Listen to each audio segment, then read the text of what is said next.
Honey مون کے دن کسی بھی شادی شدہ جوڑے کی زندگی کے یادگار دن ہوتے ہیں، لیکن اس پاکستانی جوڑے کے لیے شمالی علاقہ جات میں کیمپنگ کرتے ہوئے ہنی مون گزارنا ایسا خوفناک تجربہ ثابت ہوا کہ سن کر کسی ہارر مووی کا خیال ذہن میں گونج جائے۔ یہ واقعہ کسی اور نے نہیں بلکہ ہمارے ہی ایک صارف نے ہمیں لکھ کر بھیجا ہے، جس سے جان کر آپ حیران رہ جائیں گے۔ لکھتا ہے کہ شادی کے بعد میں نے اور میری بیوی نے شمالی علاقہ جات میں ہنی مون منانے کا پروگرام بنایا۔ میرا خیال تھا کہ ہم وہاں ہوٹل میں قیام پذیر ہوں گے، لیکن میری بیوی کا خیال تھا کہ ہم کیمپنگ کریں گے اور کسی کیمپنگ سائٹ پر اپنا خیمہ لگا کر ہفتہ بھر طویل ہنی مون منائیں گے۔ کسی بھی شریف آدمی کی طرح میں نے بھی اپنے خیال پر اپنی اہلیہ کے خیال کو مقدم جانا اور کیمپنگ کا ساز و سامان گاڑی میں رکھ کر ہم ہنی مون پر روانہ ہو لیے۔ شمالی علاقہ جات کے سرسبز و شاداب پہاڑوں میں پہنچ کر ہم نے کیمپنگ سائٹ پر خیمہ لگانے کے لیے جگہ لی۔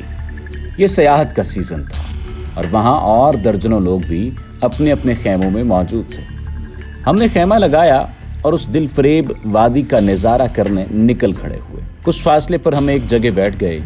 ابھی کچھ دیر ہی ہوئی تھی کہ اچانک ایک لڑکی نہ جانے کہاں سے نمودار ہوئی اور ہمارے پاس آ کر کھڑی ہو گئی۔ اس کا رویہ بہت پراسرار لگ رہا تھا۔ اس نے ٹکٹکی باندھ کر میری طرف دیکھنا شروع کر دیا اور بت بنی حیرت میں مبتلا مجھے دیکھتی چلی گئی۔ میں اور میری بیوی پہلے تو اس کے اچانک نمودار ہو جانے پر ہی حیرت میں تھے، اس پر اس کا خوفزدہ کر دینے والا رویہ۔ میں نے اس سے پوچھ لیا کہ اسے کسی چیز کی ضرورت ہے۔ جواب میں اس نے کہا نہیں اور وہاں سے چلی گئی۔ ہم نے بھی سکھ کا سانس لیا اور واپس اپنے کیمپ کی طرف روانہ ہو گئے کہ شام ہونے جا رہی تھی۔ ہم کیمپ میں پہنچے تو کیا دیکھا کہ ہمارے کیمپ سے تھوڑی دور کسی اور کی سائٹ پر وہ لڑکی اپنا خیمہ لگا رہی تھی۔ یہ سائٹ دراصل 2 لڑکیوں کی تھی جن سے ہم دن میں مل چکے تھے۔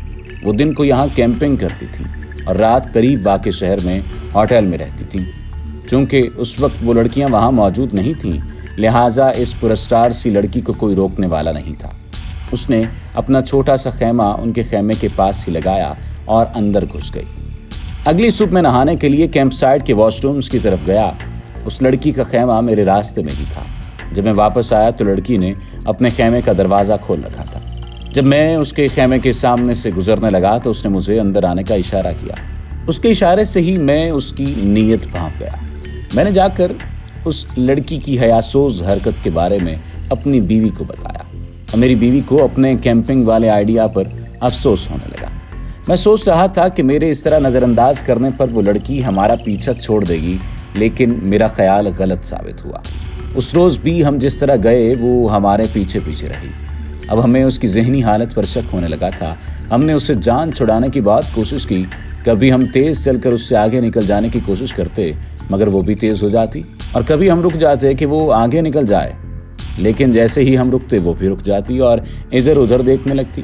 اس کی پراسراریت اب ہمارے لیے خوف میں بدلنا شروع ہو چکی تھی۔ کبھی کبھی تو وہ اس انداز سے دیکھتی جیسے ابھی ہمارے ٹکڑے کر ڈالے گی۔ ہمارے ساتھ والے کیمپ میں بھی ایک فیملی تھی اور اس کے ساتھ ہماری اچھی سلام دعا ہو گئی تھی۔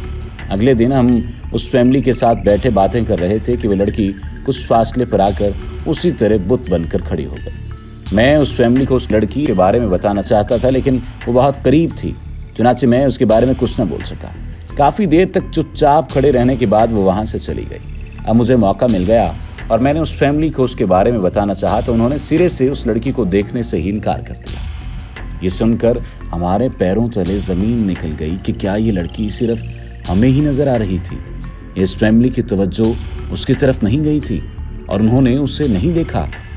میں اور میری بیوی خوف اور حیرت کے ملے جلے جذبات لیے واپس اپنے خیمے میں آ گئے۔ یہ کیمپنگ سائٹ پر ہمارا 4تھا روز تھا۔ ہم اپنا کیمرہ اٹھائے قدرتی حسن سے مالا مال اس وادی میں تصویریں بنا رہے تھے کہ اس دوران ایک بار پھر وہ لڑکی اچانک کہیں سے نمودار ہوئی اور ہمارے پاس آ کر کھڑی ہو گئی۔ اب کی بار میری بیگم نے مجھے کہا کہ میں اس حسین وادی کی ایک تصویر بناؤں۔ اس کا اشارہ اس لڑکی کی طرف تھا جو دوسری طرف دیکھ رہی تھی۔ میں سمجھ گیا کہ میری بیوی اس لڑکی کی تصویر بنانے کا کہہ رہی ہے۔ میں نے کیمرہ اس رخ میں کیا اور تصویر بنا لی، مگر جب ہم نے کیمرے کی سکرین پر تصویر دیکھی تو ہمارے پیروں تلے زمین نکل گئی، کیونکہ اس میں لڑکی کی تصویر نہیں آئی تھی۔ خوف کی ایک لہر میرے جسم میں دوڑ گئی۔ یہی حال میری بیگم کا تھا۔ میں نے اس کا ہاتھ پکڑا اور ہم نے خیمے کی طرف دوڑ لگا دی۔ مجھے نہیں معلوم کہ ہم کیسے خیمے تک پہنچے۔